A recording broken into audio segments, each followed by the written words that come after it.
Work. It is 1 p.m. in Athens. It is 11 a.m. in Manchester. I'm Monita Rajpal. And I'm Zain Verjee. This is World One Live But in first, London. the latest attempt to form a unity government in Greece has all but failed, leaving the country, its people, and European partners in a state of limbo. Just hours before Monday's emergency talks were due to start, the leader of Syria, a left-wing party that opposes the previous government's austerity program, said he wouldn't take part, and that follows unsuccessful negotiations at the presidential mansion on Sunday. The meeting between Greece's three largest parties brought their fundamental differences to a head. After the talks, the Syriza leader Alexis Tsipras says he couldn't be, quote, partners in crime with the other parties. Oil in Greece, coupled with a change of president in France, are just the most visible signs that voters in many parts of Europe are just sick of austerity and looking for an alternative. Finance ministers from the Eurozone countries will have to work out what to do about that as they meet in Brussels this week. For more on the economic aspects of this crisis, we want to speak to Nina Dos Santos from CNN's World Business Today. Nina, thanks for being with us.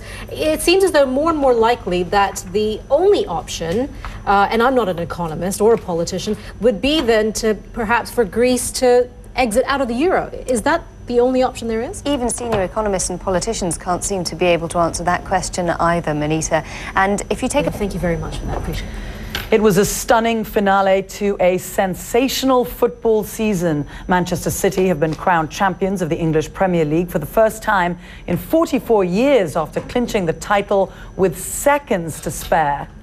Yeah, newspapers that Amanda was talking about there, of course, has been dominating the papers here in Britain. Some of the other headlines that we want to share with you. This one here in the Daily Telegraph is City celebrate after greatest fight back of all. City goes on to say City drained every ounce of emotion from their support, taking the fuel gauge down to empty, the team running on fumes until that astonishing denouement. And the headline of The Independent is Premier goals in a league of their own, and the article says it is easy to feel cynical about our national game. Barely a month goes by without some new scandal involving football players, but all is forgiven when a match ends in the kinds of twists and turns that were seen yesterday in the closing minutes of the Premier League. And finally, Manchester City's victory also grabbing the attention in the UAE. The National's headline is now brand Abu Dhabi will rise up the league table. With the trophy in the club's cabinet, it goes on to say, experts predict that Manchester City's financial position has now passed a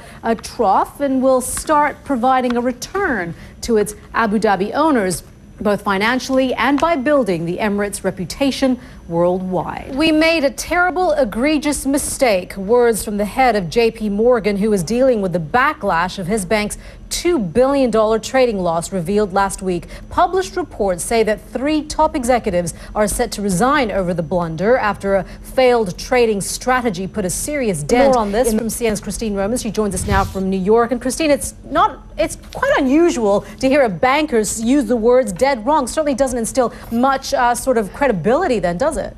Well, this is someone who has been fighting back against calls in Washington for more regulation. regulation. Yeah, certainly won't warm investors and just average people on the streets to bankers. As hearing him say that they won't lose any money, even though this was a blunder of them, it seems as though that they did not learn any lessons from the past.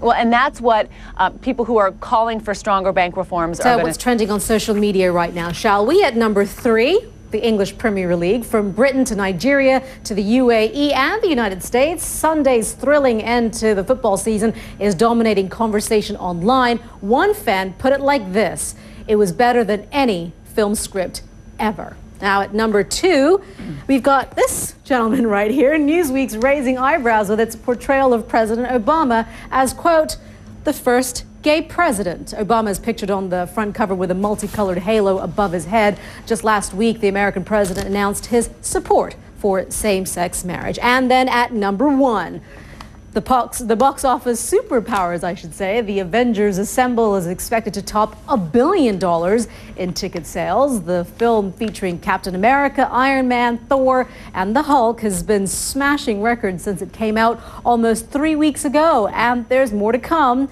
Disney is planning a sequel, of course. Zain? They plan to take over security for about 75% of the country, including the city of Kandahar, the Taliban's traditional seat of power. Nick Payton-Walsh is following the story from the Afghan capital, Kabul. He joins us now live with more on that. Nick. Monita, interestingly enough, the European Union has agreed to impose new sanctions on Syria. They include freezing the assets and banning the visas of 2 firms and several individuals. Meanwhile, Syrian human rights groups report heavy gunfire and fierce fighting in the central city of Rastan. And we want to talk more on the thrilling final day of the English Premier League season. Pedro Pinto joins in with the action from Sunday. All the action for you. You know, unbelievable, incredible, outrageous, just some of the many adjectives we could use to describe what happened on that final day of coming up in a few hours. You know, before I let you go, there was this video, funny video that I saw after the whole, the Manchester City game. I think so many of the fans had left the game because they thought this was just going to be a no-win.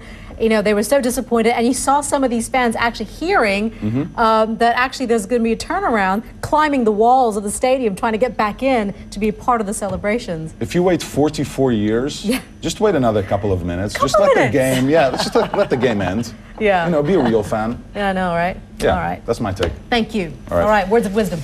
China hatch a plot to kill the Dalai Lama. The Buddhist spiritual leader says he's been told Beijing did just that. In a video posted on the Sunday Telegraph newspaper's website, some wintry weather and even some snow in the forecast for parts of the UK this week. Meteorologist Mari Ramos is at the World Weather Centre with details. What, Mari? You know what? Don't break out the snowshoes just yet, Monita. Mari Ramos, thanks. You're watching World One live from London. I'm Zain Verjee. I'm Monita Rajpal. Thank you for joining us. You're watching CNN.